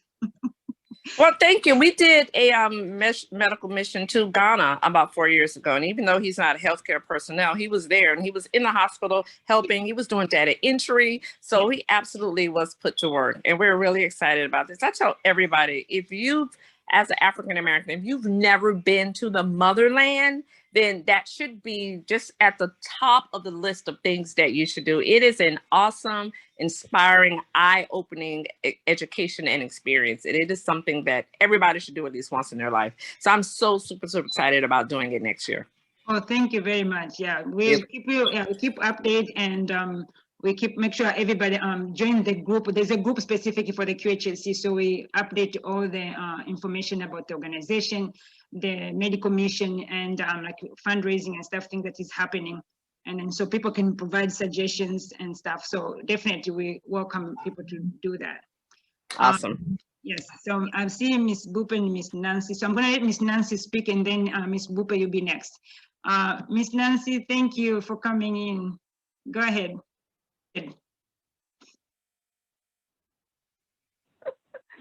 Hi, I'm Nancy Littner. I had the fabulous opportunity of working with Harriet at the University of Cincinnati.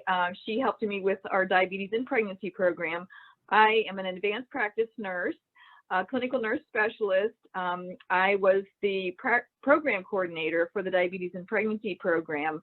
I have moved to South Carolina and since became board certified in advanced diabetes management, and I am thrilled to be part of this organization. I just got off the phone with my husband, who is on a fishing trip, who was very, very sick in February, and we had to back out of the trip this year, both of us very, very disappointed, but I just got a commitment from him to go next fall. Harriet has asked me, I know, I'm so excited. He wants to do sports and he wants to do oral care. I mean, he'll do anything you ask him to do. He's wonderful. He was in sales. He loves people. And so Harriet has asked me to do a PowerPoint presentation, and I'm going to try to pull some of our educational material from the University of Cincinnati, and I'm going to try to build a diabetes and pregnancy meal plan for Miss Harriet, and whatever I can do to help. I am honored and willing to do whatever she needs for me to do. Yeah, no, thank you very much, Ms. Nancy, because we have a lot of patients who are diabetic in Tanzania, not only in pregnancy, but in general. And I think Dr. Msambichaka was talking about her being interested. So yeah, I'm gonna steer her on that area also, because people are coming in do not know that they're diabetic, and then so most of the time the family will know that they're diabetic because either they pass out or just don't wake up. And then so those are the things that if we can teach basic understanding of what things to look for if a patient is, if you are potential to have diabetes, or you have family history of being a diabetic, so then we can watch it and maintain it or manage it. So there's a lot of things that area to teach, and I'm so excited. I have another colleague of ours, Mr. Katunzi, also he's diabetic educator, and he's looking forward to work with you. So once you create that the meal plan, so I'm going to get you guys to talk before the mission, so then we can have few sessions with the doctors and nurses in Tanzania, so you can discuss and walk them through what are the things that they need to see, and then what are the things that they need to tell the patients, because the patient are the one who need to go and practice it at home so they can get better. So it's, I mean, we are all excited about that part, because in Tanzania, we don't have that many diabetic consultants. So you are it.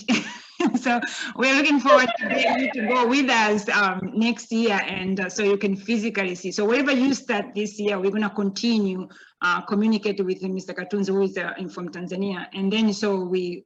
And I think Mr. Lucas is here too, so he can be included in there, because I'm sure he sees those patients in the ICU area with diabetes. So at least we have a background of things that they need to look for and educate the patients, and then try to manage that when they're acute or when they're not, to make sure the patient stays healthy. So I am excited, and as I said, I'm gonna hold you to that next year.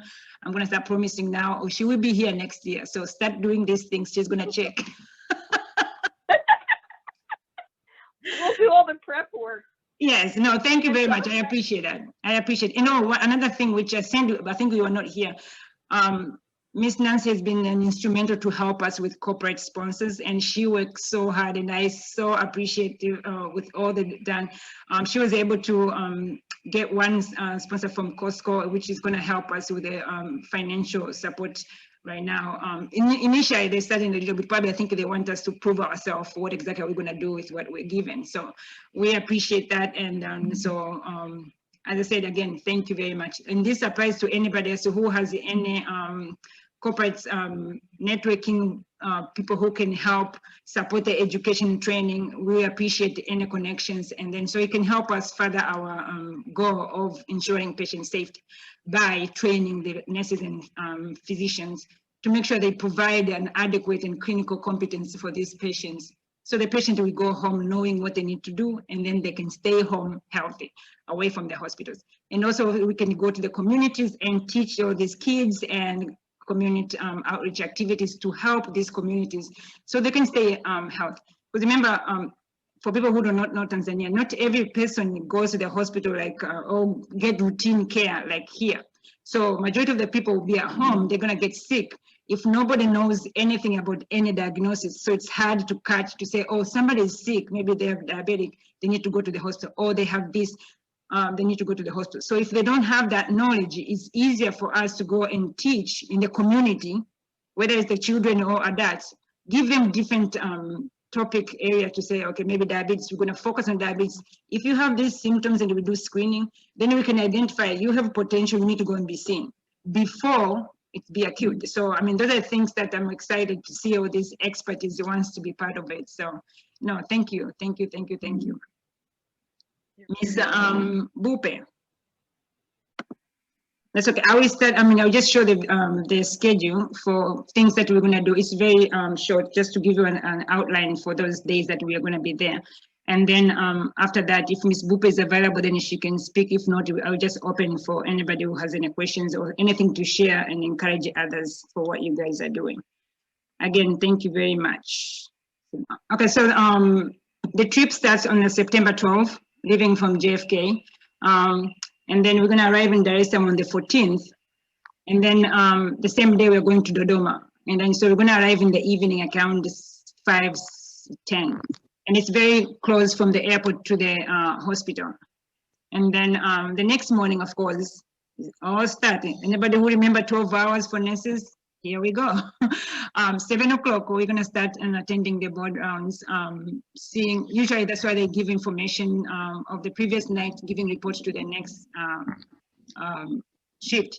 So right now they're doing small group because of course the restriction of COVID, which is the countries.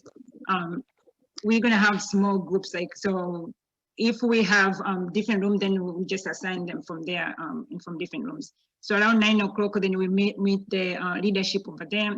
And then after that, we just go around the hospital just to see how the area is. And if you are, like small things, like where's the bathroom, or, you know, like where we're gonna meet for lunch, because of course the lunch is important. And then usually lunch is 12 to 12:30, depends. I mean, like it depends on the activity. If we are finishing maybe something for the next half hour, then because we have our own cook, so it's easier to communicate with them. Okay, we're going to be ready in 10 minutes. We're going to be ready in 30 minutes. So then we go to our house where we're going to be staying, eat lunch, and then come back to the hospital and start talking now to the healthcare people that day and get our staff. But usually we have all this donated stuff. We always start sorting them out to try and distribute according to what we're going to be doing. So some of the stuff we donate them during the training, some of them we do beforehand. So that's the time we're going to figure it out. And then so there'll be CPR training, which is Dr. Ramjohn is going to do. Lucas is going to be involved with that. That's virtually. And then, so this is going to be specific for nurses in the ICU. So they're going to work with her CPR and interpretation of the EKG. They do have one EKG monitor. I'm not sure if it's still working right now, but if it is, then usually she walk them through reading strips. And last time when 2019 she was there, she was able to teach you what the patient is in the room, and the patient was so excited because they were learning what is going on for them. So that was nice. After that, Dr. Gwen is going to do the anesthesia training. So we're going to confirm those times later. Some of the things might move just because of the dates and times, but this is the time that they are available. So Dr. Gwen is going to teach the anesthesia team. And that's the time usually in the afternoon. They don't have more cases then, by then, so at least they can concentrate and work with Dr. Gwen. And Mr. Lucas also is going to be available there to see and learn what exactly Dr. Gwen is teaching. And then after that, usually our day usually ends at 7. So remember I said the 12-hour shift? Yes. So that's the volunteer for you. And then next day, of course, we start again the board rounds. So board rounds, as soon as they finish giving report, then either myself or Amy Rosenberg is gonna do the neonatal resuscitation. If she's doing that day, then postpartum hemorrhage is gonna be another day. But we just put it up for tentative dates because we have to confirm with the presenters and make sure at that time is she available on that day or another day we can move it. So all these are tentative. We can move things around because of distance, technology, and all the stuff. But anyway, when you're doing the neonatal resuscitation or the postpartum hemorrhage, either I will be teaching that or Rosenberg, and then we're going to be working with Catherine and Valentine's. We're going to be working with me also, and Lucas is going to be there. After we finish those training, probably be like a half an hour or so. And then after we come back, we go back to 8 o'clock and we go with the nurses. And then for nurses, usually we know the S-bars. So just giving report to the nurses rounds in each unit to try and make sure you hear what the patient, what type. And this is the time usually if you're not a nurse or not a doctor, so then you can help us capture those information. Like say, okay, the disease, we are seeing patient with dialysis, we're seeing patient with postpartum patient, we're seeing, so you can write those information about the patient. So when we come back at the end of the day, we can say, okay, give us a scenario. How many people did we see with hypertension today? How many people with diabetes? So we just make sure we can have that information to help. So next time we recruit people who can address that. And this also makes sense, for example, what Dr. Sambichaka was talking about, internists. So if we have patients who have issues related to that area, then if we have that group, we can start posting those questions. And then if she has chance, she can answer while we are there and help the nurses and doctors get that information. So that also the networking we can have to support the team over there. Then for school, that day at 9 o'clock, all of us will go to school because that'll be the first day to go and meet those 1,600 people. And then once we finish the introduction, then we start doing whatever we decide how to distribute, to divide those classes and how many volunteers we have there. So we start doing the hand washing, dental hygiene training. So it depends if we're doing one thing at a time or we're going to do both in each group. So that one is going to be decided with logistic right there. How many people we can have in the room, how often we can change the rooms, and all those might change. But that's just a tentative stuff. And then it'll be lunch and then going back again because we have 1,600 kids. We have to go and start continue that. So we'll be morning and afternoon. If there's a group needs to go back to the hospital, maybe there was something maybe didn't finish in the rounds in the morning, then we send that group back. The hospital and the school, they are probably like 5 minutes apart. So it's not that far. So, but there will be the transportation to go there. The next day, again, all those board rounds, we use those for training also. So they have usually probably the first half hour for board rounds, another half hours for training. So that's the time with Dr. Msabichaka, if she is able to get that free time, she'll be doing that discussion or training or specific training with, specific topic about the pediatric patients. I am gonna ask Dr. Kabibi to give me that information and then I'm gonna communicate with you, Dr. Msabichaka, to relay which topic where we, what are we covering for that day and what this kind of discussion we have. So yes, we're going to have still Catherine Valentine and Mr. Cartoons there. And then after that, because the training is half an hour, we go again 8 o'clock, we go for the SBAR rounds for another unit because they have enough units. So we're not going to be able to finish in one day. So we're going to focus and hang out with the nurses and hear what they get in report. What kind of things that we can identify to try and improve, how to get the reports to the physician, calling them for help.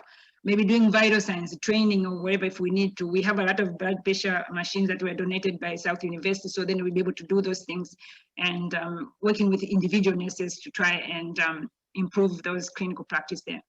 And then for people who are going at school, then yes, we do have community organizer, Mr. Roger, and then Mrs. Behuniake, Ms. Dina Komakoma, and Dr. Gaboni, who's going to be doing the dental screening. He's the dentist, also the physician from Tanzania. So those things, as I said, logistically, we're going to just decide what, but more likely that day that we have those that.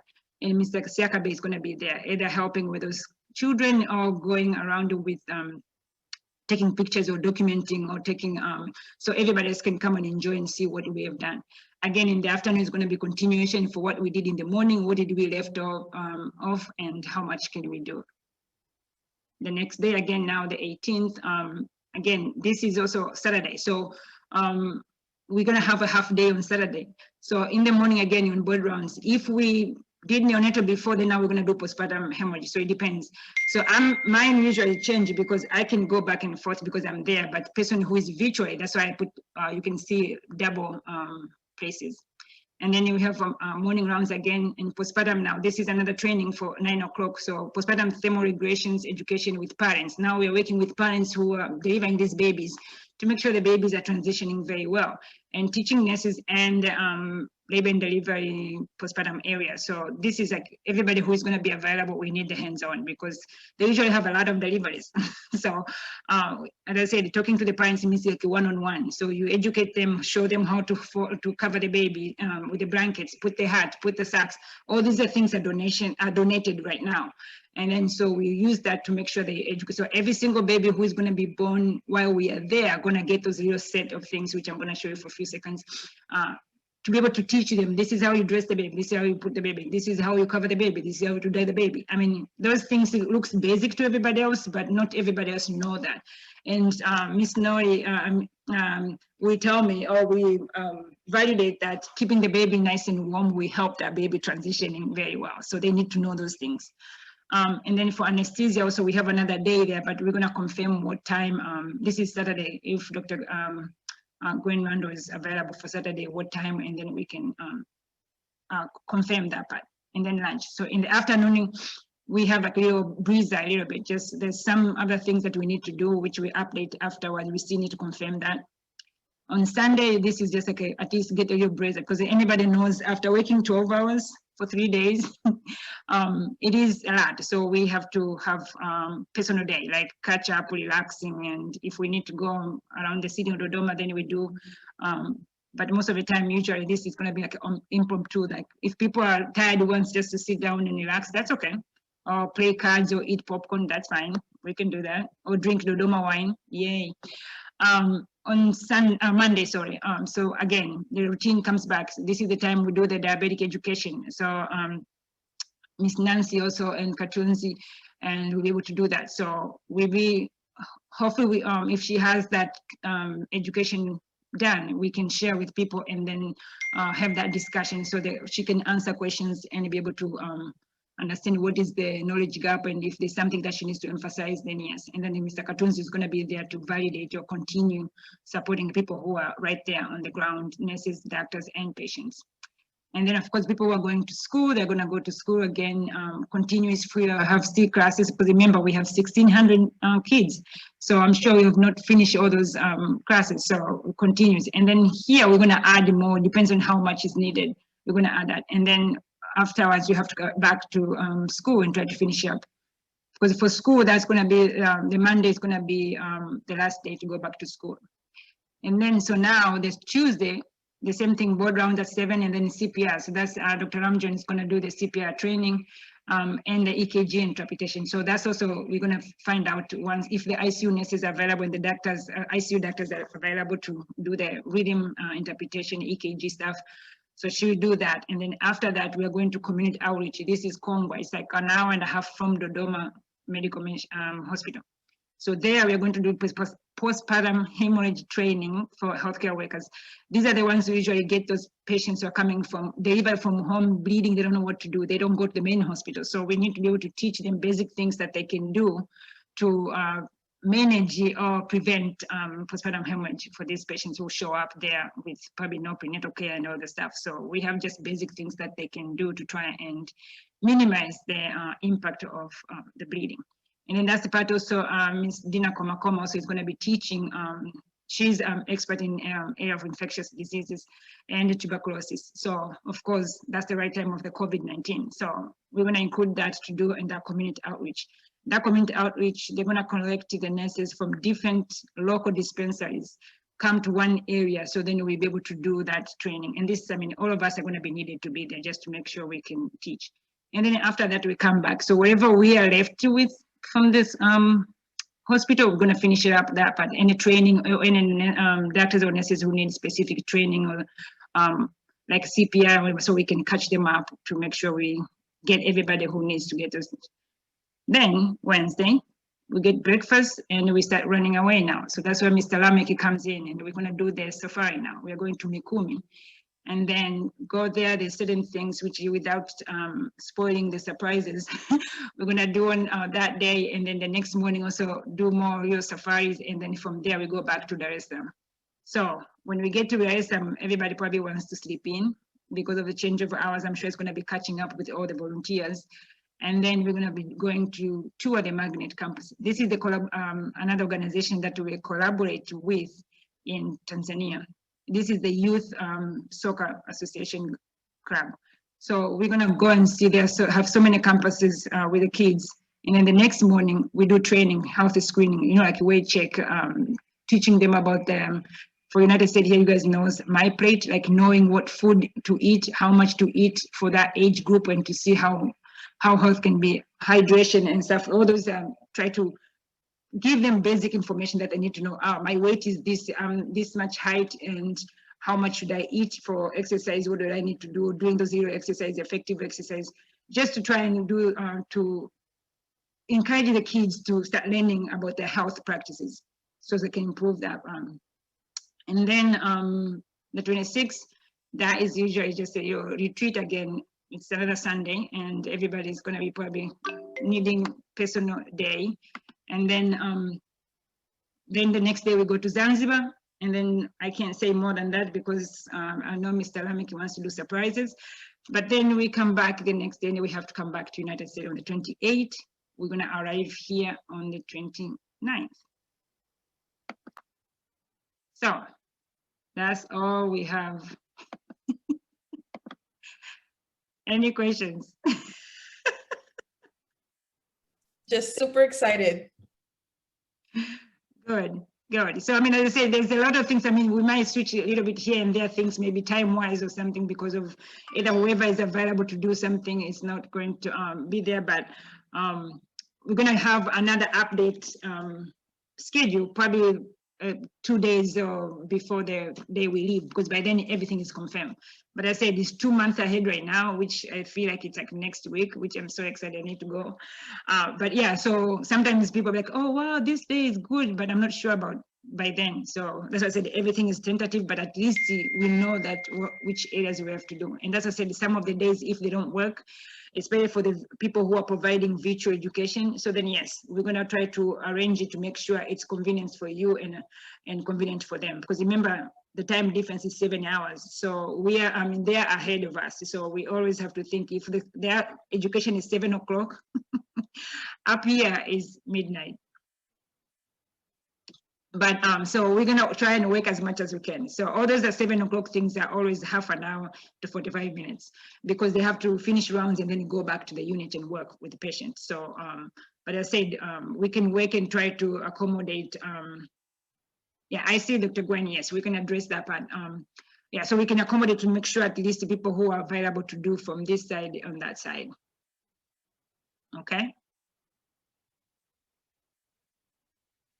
So that is my story, but I'm just gonna finish on my side, just one video, which has only 1.5 minutes for things that we need to say thank you for all these people who are supporting this organization. And people have been very dedicated, and thank you very much.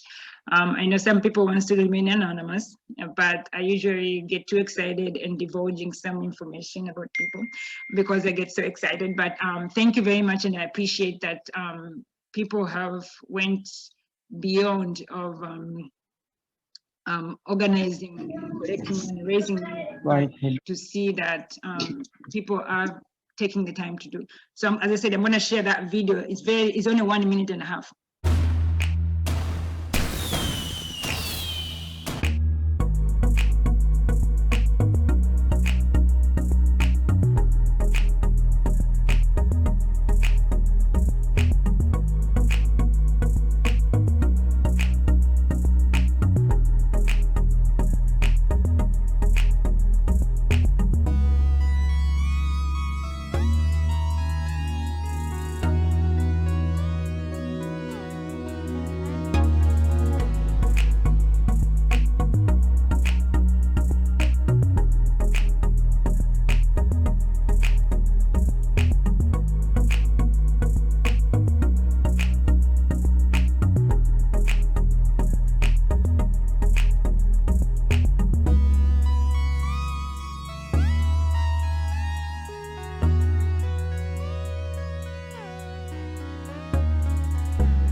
Okay. I got a question, Dr. Gaboni. Yes. At the end there, it said, Haba na haba hujaza ki baba. What does that mean? That is one of the Swahili proverbs. And do I have my another Swahili people who can help me translate that? Dr. Msambichak, are you there? Nobody? Lucas? So that's the mantra. Yes. Oh, can you help me? Kibaba. What does that mean? No, he was asking what is haba na haba kujaza kibaba.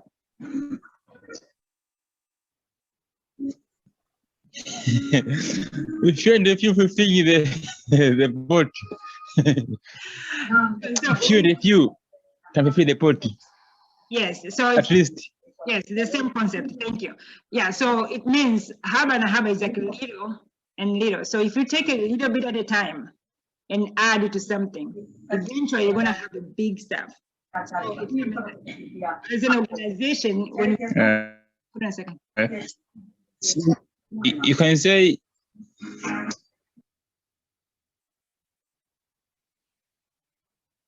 so yeah, haba and haba. The word haba means little, like just a little bit. So if I take a little bit, like one stone at a time, or one package at a time, or one t-shirt at a time, or one pencil at a time. So after a while, I'm gonna have 100,000 of them. So it's just a little bit at a time. So if everybody do a little bit at a time, so as a group collectively, we're gonna get there. We're gonna meet our goals. We're gonna be able to provide what we are intending to do. So that is a little is our mantra for the organization. So we hope that if every little part, every one expert, if we end up with having 20 experts, that is a lot of them to be able to provide the education. So that's this concept we have for our organization. So we hope that everybody can bring a little bit of themselves to the organization to be able to build it up and make it better. Asante. Thanks for the question, yes. Okay, anybody who has the questions? Also for 2022, I know it's further away before 2021, but 2022, the dates are going to be probably similar. It's going to be the same thing, September 13th, I believe, to end of the September. So it's going to be always two and a half weeks, because remember, for transportation, we're losing hours. So sometimes that's what it makes it looks longer, but it's not long. So 2022, I can tell you the dates very quickly. It's going to be the same thing, September 12, oh, exactly the same thing, September 12 to September 28. Yeah, so it'll be almost exactly the same thing with this year. And as I said, I mean, usually the activities are almost 12 days, and then 2 days probably is just traveling here and then we have your safari there. So if we usually can get 8 to 10 days of the medical mission, usually that's a huge part, yes. But that's the intended goal. But also, we always say in Swahili, kazi na dawa, means you have to work so hard, but you have to treat yourself. And that's why we have to go to those safari. And some people want to touch Indian Ocean water, so I have to fulfill that. Are you gonna climb the mountain? Maybe next time. Climbing mountain, I think it requires 5 days. Mr. Lamek, are you there? Because you can't climb in one day. You have to climb, I believe, 3 days going up, and then you have to wait for the next day, and then 1 day coming down. Because the minimum is 5 days minimum. Yeah, Ms. Nancy, if you want to go do that, we can make arrangement for Mr. Lamek to organize it. While you're working and family member wants to go to climb mountain.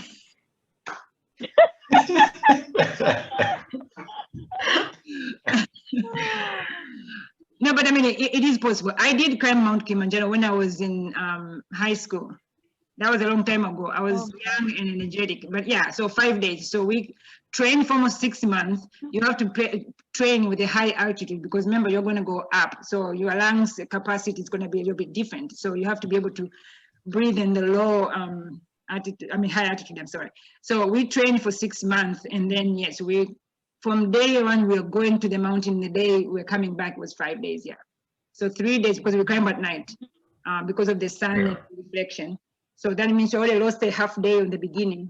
So 3 nights up there going up, and then a night you rest, and then 1 day coming down. So like just sliding down because we were so tired. Oh my Our legs are like frozen, and we just let ourselves slide down the mountain.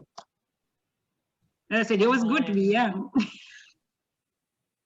But it was maybe very maybe a ski lift. No, I think there are some things, right, Mr. Lamek? There are some things that they can go just for observatory versus climbing, right? Different mountains, maybe not a Kilimanjaro. Oh, according to the part where you're going to visit, I don't think if there's a place where you can do that. No, she's asking in general, not now. We're not doing when doing a mission because we don't have enough. Oh, okay, She's asking in general, somebody, yeah. Yeah, My there's a husband lot and I of want to things. ride. Oh, her husband wants that ride. Sorry, come again? Ride a ski lift to the top of the mountain and walk down. No ski lift to the top of the mountain? I wouldn't trust that either. Oh. What happens if the electricity goes off? Oh my. No, but I mean, I don't think they have. I mean, I'm not sure about. I mean, if so, we can get Mr. Lamek investigate, and then for other time. But yeah, so usually people wants to climb the Mount Kilimanjaro and just on foot and experience that. But usually it's 5 days, so that's usually probably have to be like a different trip. Or when you finish the trip and then you remain behind and hanging out in Tanzania. That's another option. Yeah, but there's an option of one of the mountain called Donyolengai. You can climb it just one night. Oh, one also, night. there's a mountain, yeah, Donyolengai, the only active mountain in Tanzania and Africa. Oh. Yes. And also Mount Mary, you can go there for 3 days, 4 days. 3 to 4 days. That's the minimum. I was going to say it would be a good team exercise. Oh, it's a lofty goal for me. we can plan that another time, and then we be like team building. Yeah. That's right. Yes. We can do the exercise that way. But anybody has a question about the medical mission, how to join? I know a couple of people send me a message that how to join. I'm going to share that information afterwards. So right now, I mean, I will encourage people to go to the website, Dr. Gaboni QHSC .org, and then once you Google that part, then you'll be able to see under members you can join, and then whoever is interested, I can send the link to join the group that where we update all the QHSC updates for the medical mission, info activities, what is going on, if we have any fundraising, how far we are, and what are the things that we accomplish. And that probably is going to be the most active when we go there, because we're going to be sharing information live there. And so people will know what is happening. And if you have any suggestion or something, then we welcome you to do that. So that's also, we can do that. Any things that I've forgotten, people who are going, people who are there, we're going to meet them there, Mr. Lucas. Any of the people who are doing virtual?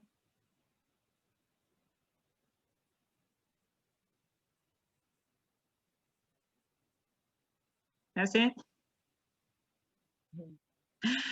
No, but again, I appreciate and I thank you for your dedication and willing to try and help share your knowledge, share your expertise with those people who otherwise would have never received that expert opinion. When I say the expert, it does not mean that if you're a nursing student, you don't have anything to offer. You have plenty. There are a lot of stuff that you know, the experience that you went through to be who you are, where you are right now. When you go there, you see how much that people can learn from you, just from your life experience and from your devotion to help others. That willingness also cannot be taught or cannot be bought. So those are the things that we I'm grateful that you choose our organization, and hopefully we share with others to let them know what we do and how they can support us, or how they can help us to accomplish what we are going to do. And we do have different ways of supporting, you know, like Venmo, PayPal, GoFundMe, and you know, some people still use checks, which we accept it. So, or cash, that's okay. Or they're just buying supplies according to, maybe let's say we're going to teach a thermoregulation. People wants to buy like diapers and donate the diapers. That's okay, we take it. People wants to buy the pads for postpartum moms, we take it. They want to buy hospital gowns, that's okay, because some people wants to buy the toothbrush, toothpaste, especially for those 1,600 kids. We have some of them, we're not there yet, toothbrush and toothpaste for these kids. We would like, when we're teaching dental hygiene, and give them the toothbrush and toothpaste. Mrs. Behunyak is gonna support what I'm saying. Last time we didn't have enough. So we gave the first and second grade toothbrush. And then the third grade said, where's mine? Because they can see the other kids have the toothbrush on their hand. We were like, ah. Yes, towards the end, we ended out giving one gummy a piece. The kids were still happy to have something, but oh my goodness, I felt terrible. I know, I felt this little, because they're like, okay, so you show me how to brush my teeth, but I don't have a toothbrush. Ah. Right. I was like, oh God gracious. But I mean, yeah, we learn. And then so now we want to make sure we are prepared as much as we can. As I said, yeah, toothbrush, toothpaste, those may seem very, very small, but for these kids, some of them have never had a toothbrush in your hand. So what you are giving them is a lifetime of opportunity for them, not only just for their mouth, but they have something that they can keep their teeth clean. So they're gonna watch and listen to what you are telling them. Brush your teeth often and keep your teeth clean. They're going to remember that because you gave them something to remember. So those are little things. I mean, we see it every day, but for them, it's something monumental. So I always just say, anybody wants to help, $5, $2, $4, we get a long way. We get a long way. Can I make a suggestion too, Harriet? Yes. If we have the toothbrushes the same that we had in 2019, yes, then if people are going to donate, if they could, I mean, get the most for your buck, you know, get the simple toothpaste and cellophane, and not the fancy, all the fancy ones we have with the indicators and the, you know, the special this and that. Just a plain small toothbrush is wonderful. Yes, those usually for like the dollar store. You know, like you buy, I don't know, a dollar, there are 5 of them or 10 of them. Those are the ones that it'll be easier to get a bigger number. Because imagine, for example, if you're one of those 1,600 kids and somebody, maybe one of your friends has a $10 toothbrush, and then the rest missed it. Don't you think it would be better if for that $10 you can buy 100 toothbrushes, and then 100 students will have that individual toothbrush? So yes, we're going for quantity. One day, God willing, then yes, we're gonna go for quality for that toothbrush. But right now we want at least everybody to get a toothbrush, at least everybody get a pencil.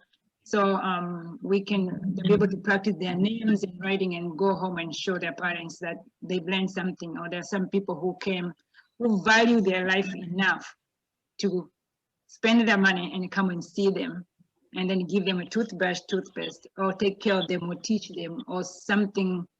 They gave the clothes to my baby who did not have any clothing, to try and keep my baby warm so my baby can survive. So those are the things that we aim to do to help these people who otherwise they would never see that support. How many toothbrushes do you need?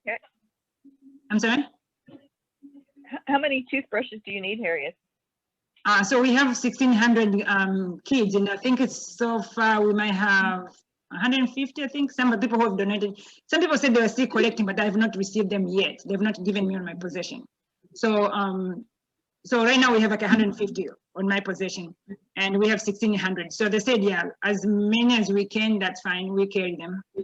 and take it with us. It would be very nice, yeah, when you say, okay, we have 100 kids in this time. Okay, here is 100 toothbrush. So this is how you brush. So everybody is holding a little toothbrush and toothpaste because they know now I can go and put it home and brush my teeth. So it helps and give them. Then yes. I sent that letter to Colgate in New York. I just don't know whether they will respond. Yeah, so I mean that's it. That's why it'd be nice if they respond and give us the feedback. But you know we can't. Yeah, we hope they will respond and give it to us. I mean, as I said, we never had enough. I mean, like even if let's say God help us, they give us 2,000. Yes, there's that school, and if we have more, then we can give other kids who are nearby school. So I mean, it's not going to go to waste at all. No, we still keep carry it with us and go and give it to the kids. Yeah. Okay.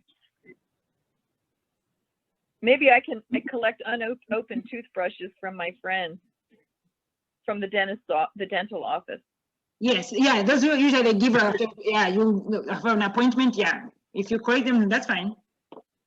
I mean, as long as they're just protected, they have a package, then yes, we can carry them. That's fine. Okay. So thank you guys. I mean, if you have any ideas that you think maybe might help or somebody who you think might help with the connection, please let us know and then we can work with them. Any help, yeah, haba na haba, hujaza kibaba. So if every person do a little bit, then we're gonna have accomplished more stuff to help these people. Okay.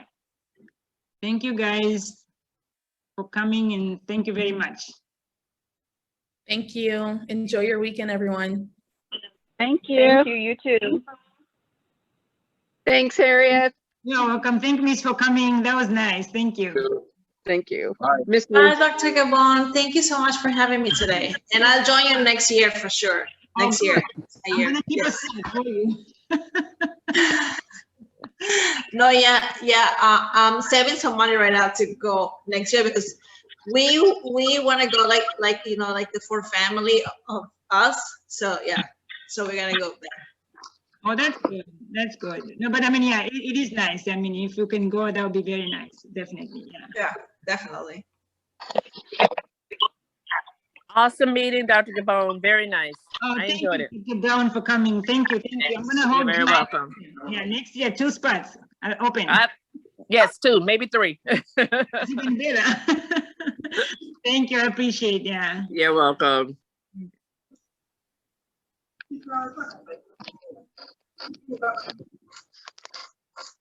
Thank you, Lucas, for coming.